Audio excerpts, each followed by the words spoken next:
देखिए, पहली बात तो ये है, दिल्ली की मुख्यमंत्री आतिशी जी उस घर में रह नहीं रही थी। दूसरी बात यह है कि उस घर को लेके, घर कहिए, वैसे तो दिल्ली के लोग उसको शीश महल बता रहे हैं, जांच पड़ताल चल रही है, अलग अलग एजेंसीज जांच पड़ताल कर रही हैं और सभी को मालूम है कि जो शीश महल बनाया गया है उसमें अनाप शनाप धनराशि खर्च की गई है, कानून कायदे नियमों का उल्लंघन हुआ है और बहुत सारी बातें बाहर आई हैं। और आतिशी जी को पीडब्ल्यूडी ने या उनकी सरकार ने 2 अन्य कोठियां उनको ऑफर की है, किसी में भी जाके रह सकती हैं। तो आतिशी जी को इसको इश्यू बनाने की कोई आवश्यकता नहीं है और ना ऐसी बातों को लोग गंभीरता से लेते हैं। सभी को मालूम है कि जो शीश महल बनाया गया है उसमें अनेक अनियमितताएं हुई है और जांच पड़ताल चल रही है, तो उसमें कोऑपरेट करना चाहिए और उनको तो स्वागत करना चाहिए था।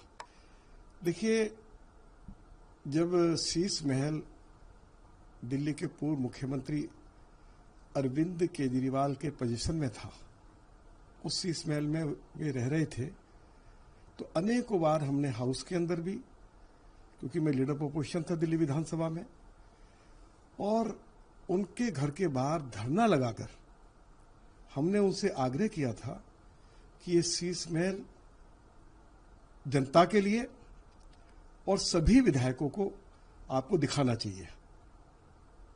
जब हम मांग कर रहे थे तब क्यों नहीं दिखाया शीश महल? अब शीश महल तो उसकी चाबी वो तो संजय सिंह के पास ही नहीं है, तो शीश महल आज नहीं कल तो दिखाया जाएगा। इसलिए थोड़ा सा संजय सिंह इंतजार करें, उनको ज्यादा आक्रोश में आने की आवश्यकता नहीं है। जो कुछ उन्होंने दिल्ली के लोगों के साथ जो क्रूर मजाक किया है, इस चुनाव में लोग उनको जवाब देंगे। देखो, कल मुख्य चुनाव आयुक्त माननीय श्री राजीव कुमार जी ने जिस तरह से स्पष्टीकरण दिया है, देशवासी उनकी बातों से 100% कन्विंस है।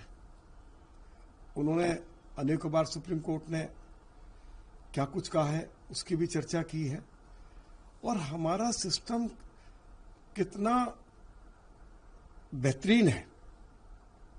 तो उन्होंने ये भी बताया कि पूरी दुनिया में जो है ना, जहां जहां डेमोक्रेसी है, जहां जहां इलेक्शन होते हैं, जितने अच्छे से हिंदुस्तान में इलेक्शन करवाए जाते हैं, वैसी मिसाल दूसरी हमें कोई देखने को सुनने को मिलती नहीं।